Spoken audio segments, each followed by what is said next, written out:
All right.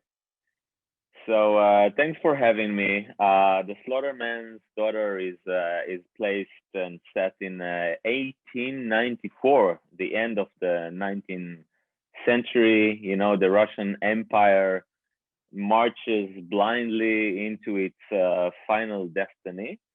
And the protagonist of the book is called Fanny Kaisman. She's 24 years old, the mother of five. And the story is about her setting out to a wild journey towards Minsk because she wants to retrieve or punish the husband who left her wife. Who left her sister. His name is Tzvi Speisman, and he's one of the many low-life husbands who back then simply left their wives and went through all kinds of journeys. One went to America, one went to Palestine, the other went to Odessa, and they simply left their wives alone with the children. Some never came back. Some came back after many years. And in the Jewish tradition, when a husband is doing such a thing, the woman is just remains in a state of aguna, which means that she cannot remarry, she cannot get a divorce, and basically she's stuck. She cannot do anything until her husband goes back and gives her a divorce or even tries to make amends with her. So Fanny's sister, Mendel Speisman, is pretty much broken from her husband leaving her.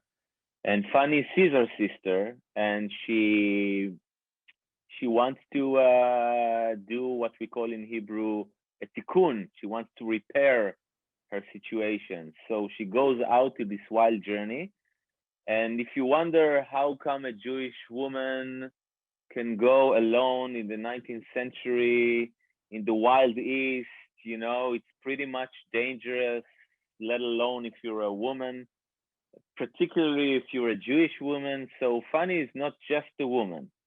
When she was 10, she got her first knife from her father, who was the ritual slaughterer.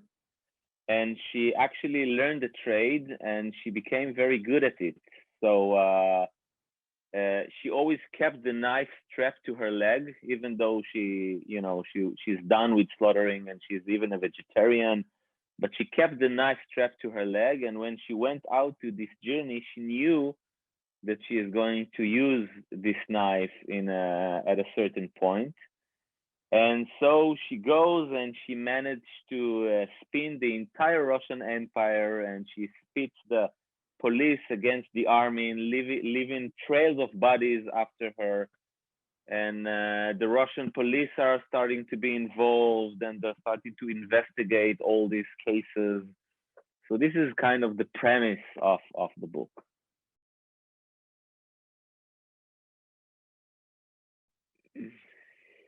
Yeah, well, that's a good question. You know, I don't think, well, from my private experience, and I talk a lot with other writers, I'm not really sure we know why we write about the subjects that we write, and why did I have to go to 19th century? You know, I can just as much place the same story in Israel or like in, you know, in the 21st century, or in Brooklyn or in Jerusalem. So I think that there are a few explanations that I can give. First of all, I'm very much interested and I'm a huge fan of the great Yiddish writers in the 19th century, you know, Shalom Aleichem and Mendeley Mocher Sfarim and you know, even Bashevi Zinger and all these writers. And I started to read a few newspapers from the 19th century. Some were Yiddish newspapers, some were Hebrew newspapers. And I just did it by accident, you know. I just got some online archive and started digging into it. And then I saw in one of the newspaper the advertising page, and in the advertising page where they have advertisements for shoes and for hairdressers, I suddenly encountered the very same advertisement that is on the first page of the book, of a woman crying for the help of the community to help her find her lost husband. So then I went to another newspaper like a few weeks after, and I saw two more ads like that, and another newspaper and two more. So I suddenly realized that it was actually a phenomenon, you know, in Jewish life in the shtetls. Husbands just left their wives, and the women remained alone. So immediately when I realized that, I like had a quick intuition that I'm gonna write a book about it. And I also knew immediately that the protagonist is going to be a woman and not a man, because for men it was rather convenient to to have this status that they can just leave whenever they want and return whenever they want without paying any price for it, without being punished. So I had this immediate intuition. Now, if you ask me why did I have this intuition, or what drew me to this world, to the 19th century, so I think that looking at my family, I come from my family came from Eastern Europe, and I always sensed a sort of ambiguity with my grandfathers and my uncles, because on the one hand, they all came from the Holocaust, and they had, this Auschwitz number on the left arm, and the stories were terrible. They didn't speak about it so much, but we had rumors running in our families. So on the one hand, it was always about how terrible their fate was in Europe, and how many members of the families stay there, and how many loss they experienced. But on the other hand, when we sat together, and drank some wine, they had great childhood memories of growing up in Romania and in Hungary and Czechoslovakia, talking about the football team and talking about the ice cream, and the strudel and the schnitzel and everything. And it was, I think that I always sensed a sort of contradiction. And also the story in Israel, you always learn about these periods in history, and you always learn how Jews were prosecuted and how horrible it was for them. But on the other hand, Jewish people lived for hundreds of years in these places, and 99.9% of the time, they just lived a normal life. They had, one was a baker, the other was, I don't know, a shoemaker, the other one was a trader, and they lived normal life in cities and in towns, and we actually don't know anything about them. So I was starting to think, well, basically, I don't know anything about my family besides the fact that they were in the Holocaust. This is the only thing I know. And when I started to read more and more, I realized that I'm trying to revive a lost world that is actually gone. It's gone in Israel. I don't know how it is in Australia or other places in the globe, but I think that we're pretty much repressed this period of time, and they were all our ancestors. They are the fathers of my father, and I know nothing about. Okay, they woke up in the morning. Where did they go? What did they do?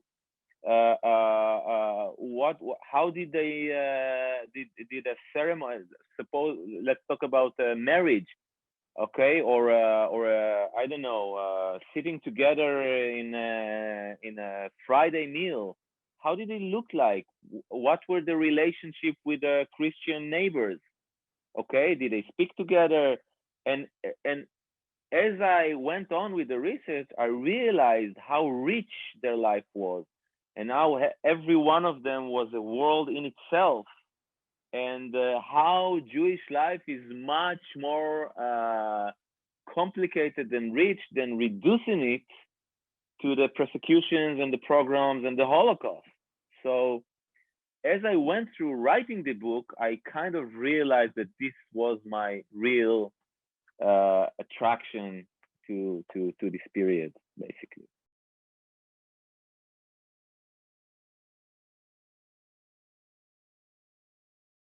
It's actually it sharpens the entire motivation of writing the book as it is in 19th century, and I think that I did that in order to show how much has changed and how little has changed in a way, and I'll try to explain it. I mean, there's this famous quote by Bashevis Zinger. I think he said it in the Nobel Prize ceremony. He said that Yiddish is not the language of victory. It's not the language of the victorious. In the sense that, for example, you wouldn't storm with your soldiers in Yiddish, okay? It's not a language that you can actually,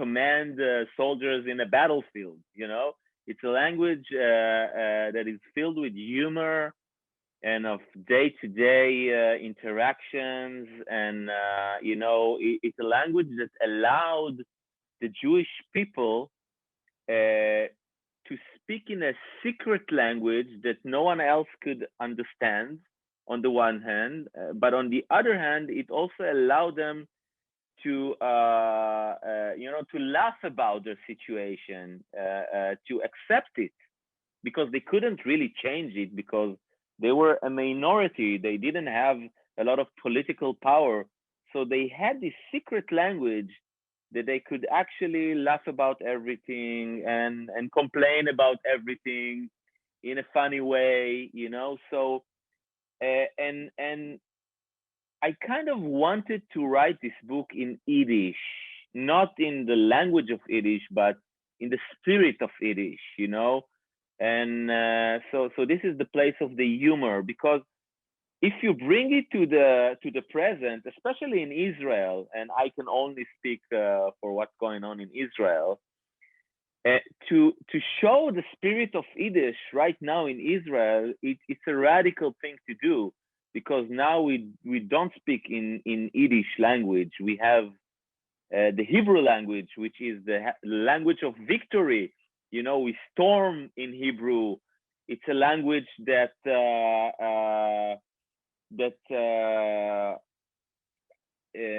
the perspective it has is that there's always someone who wins and someone who loses. There's always someone who threatens you and someone that needs to defend.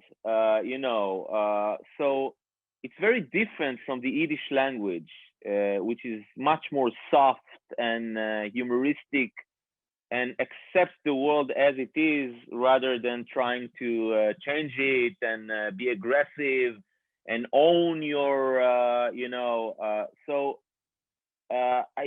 couldn't do it if I would place the story in Israel right now, because I wanted to bring this spirit to Israel right now and to show my readers, look, this is how we were used to be.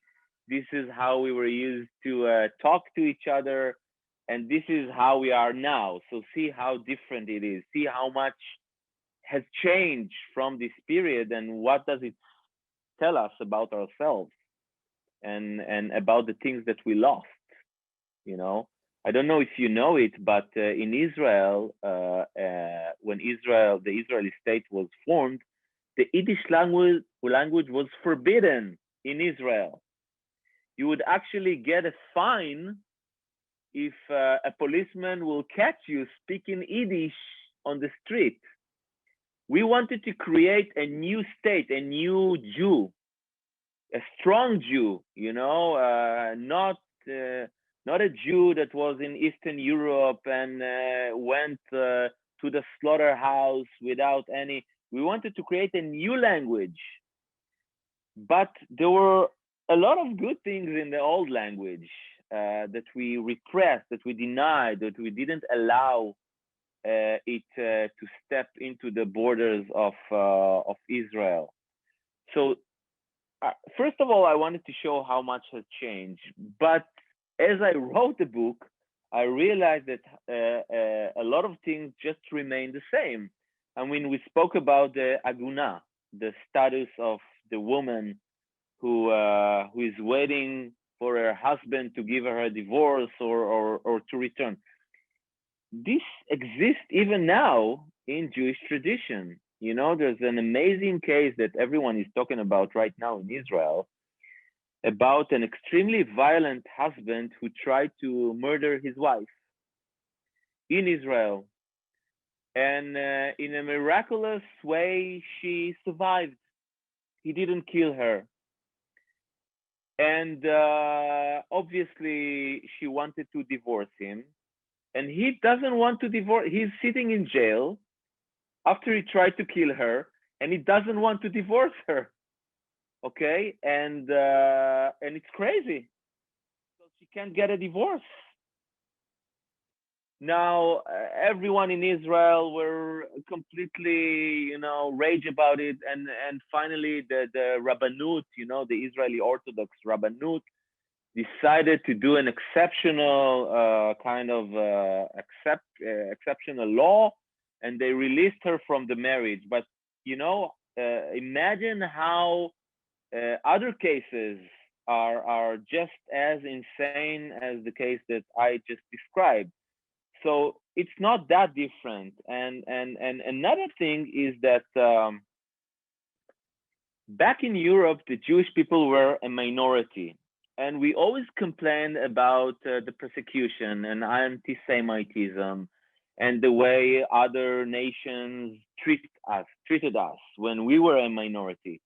But right now in Israel, when we have this nation and we are the majority, we also have a lot of minorities living among us. We have the Arab, we have the Orthodox Jews, we have the Palestinians, which we completely ignore, but they live, next to us. So if we were so bothered by how other nations treat us, could we not realize what's happening right now within the Israeli nation? So I really wanted to bring those stories and make people think about the right and the now in Israel, when we are so-called the majority. So it was important for me. This is why the character of Novak, the policeman, the investigator is so important, because he sees how he has to play dirty in order to keep the peace and quiet in the Russian Empire. So he has to use these, evil methods, like sometimes is also happening in Israel. So it was important for me to bring this story into Israel in the present.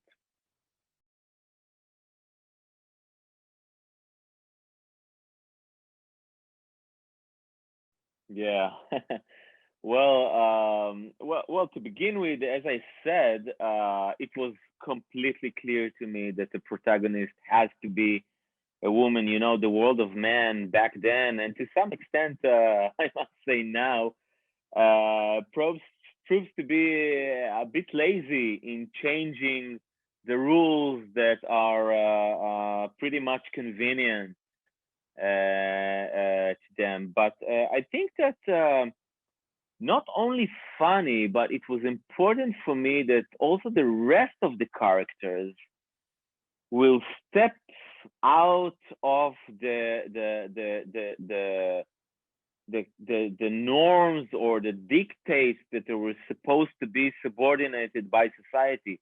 You know, you can even take Zizek, for example. Zizek is an ex-soldier. He was kidnapped as a child, as a Jewish child, and was taken to the military camps. And usually, when it happened, these soldiers never came back to the Jewish community, because if you are kidnapped as a child and you go to the military among the Christians, you become a Christian. You know, you cannot keep your faith, you cannot eat kosher, you don't you cannot keep the Shabbat, so you basically become a Christian. And this is what Zizek was supposed to do. He was supposed to go to Minsk. You know, he has a nice pension. He could buy a house, marry someone, or I don't know. But Zizek came back to Motul, where he was born, and he took a boat and a barrel of rum, and he just sat there and annoyed everyone, because no one wants to remember that they allowed Jewish children to be kidnapped or to be taken from their village or from their town and go to the army. So and even Novak, you know, Novak is a very important character in the book, because usually when the Yiddish greats described Christian characters, they would do it in a very stereotypical way. And vice versa, by the way, when the Russian greats, you know, the Russian great writers, Tolstoy, Dostoevsky, and not only them, you know, even, you know, Dickens, when they used to describe Jewish characters, it was also very stereotypical. So I wanted to create Novak as a Russian policeman in a way that transcends the limits that he was supposed to be. So this is why Novak has to become, has to put a Jewish custom in order to promote the investigation, and he gets carried away in a Jewish tish, and suddenly he's amazed by the Jewish tradition, and he experienced Jewish life as he never imagined it would be. So it was important for me that every character will transcend the limits of, you know, funny cannot be the traditional Jewish woman who stays home and accepts the destiny of her sister.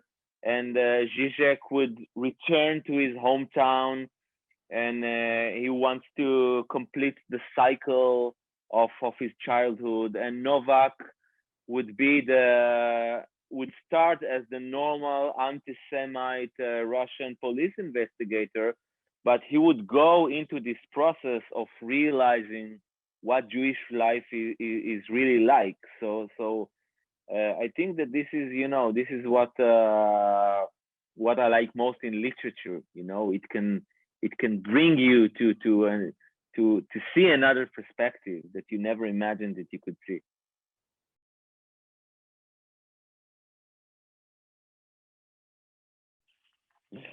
Well, actually, I'm a vegetarian myself, so it was it was extremely hard for me to write these scenes. But I did a lot of research, and you know, it's amazing. I always think like about the Russian greats. How did they write when they didn't have Google and they didn't have YouTube and they couldn't? How is it even possible for Tolstoy to write Anna Karenina or War and Peace without Google? It seems unimaginable.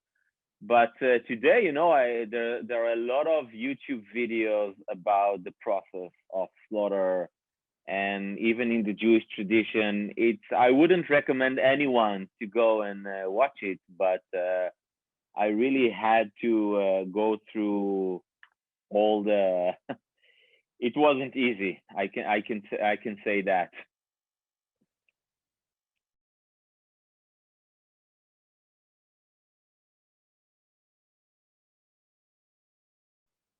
Well, that's a lovely question.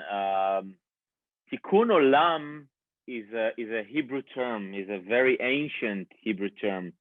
It means in English repairing the world. Okay, tikkun olam. Tikkun is repair or correct, and olam is a world. So basically, the original tradition says the tikkun olam will be achieved when everyone will follow or obey the religious, rules and laws or something like that.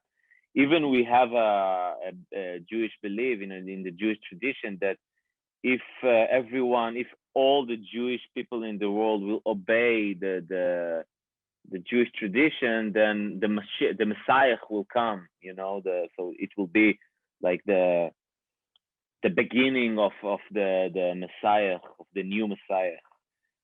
But I think that throughout history, it gained a lot of other meanings. So today, tikkun is also a very personal.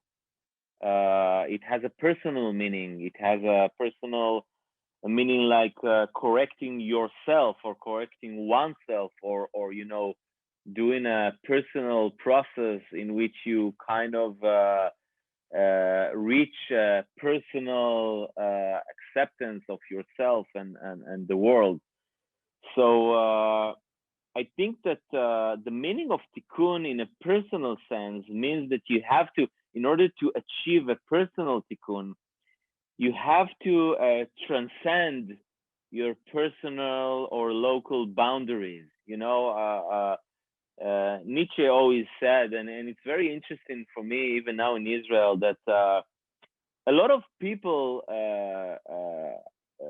think that they have the beliefs they have because they set one day and all the beliefs were set, were placed in front of them, and in a rational manner they said, well, you know what, I think that the Jewish faith is the best faith. I'm gonna believe in the Jewish faith. It seems the best one. So obviously we are all raised in a certain way, and we are made to believe in certain beliefs, and we don't feel strongly about our nation because all the other nations were placed in front of us, and we said, no, the Israeli nation, I think I'm gonna strongly believe in the Israeli nation because all the other nation stories are quite lame comparing to the Israeli nation story. So we all have our personal and local boundaries of belief, of faith, of our strong inclination towards all sorts of things. And I think that tikkun truly requires you to become aware of other stories, of other intentions, of other. But again, this is the power of literature, because whereas in other forms of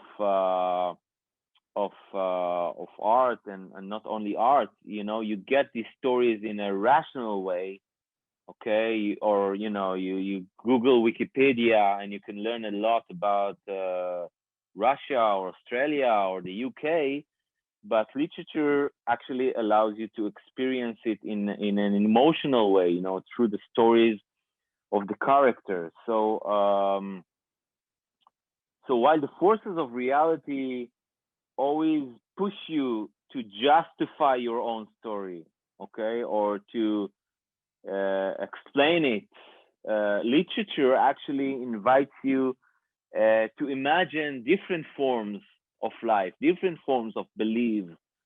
So this is why I called the book Tikkun, or Tikkun After Midnight, because she goes out to the journey after midnight. She sets out. And in Hebrew, it also has another meaning because tikkun chatzot, tikkun after midnight, or midnight tikkun, is a Hebrew term that we use in the holiday of Shavuot.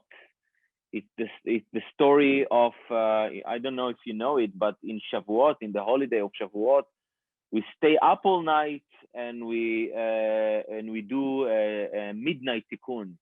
We tell all kinds of stories about the Jewish tradition, and so it was nice to me that the protagonist is not going at midnight, but she is going after midnight, which is also a hint as to how much can we even do tikkun and how much the characters of the book really did tikkun, which is a question that I leave open, but I think it's important.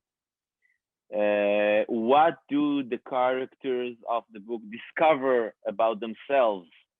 To what extent did they really change? Okay, so this is the huge concept of tikkun in the Jewish tradition.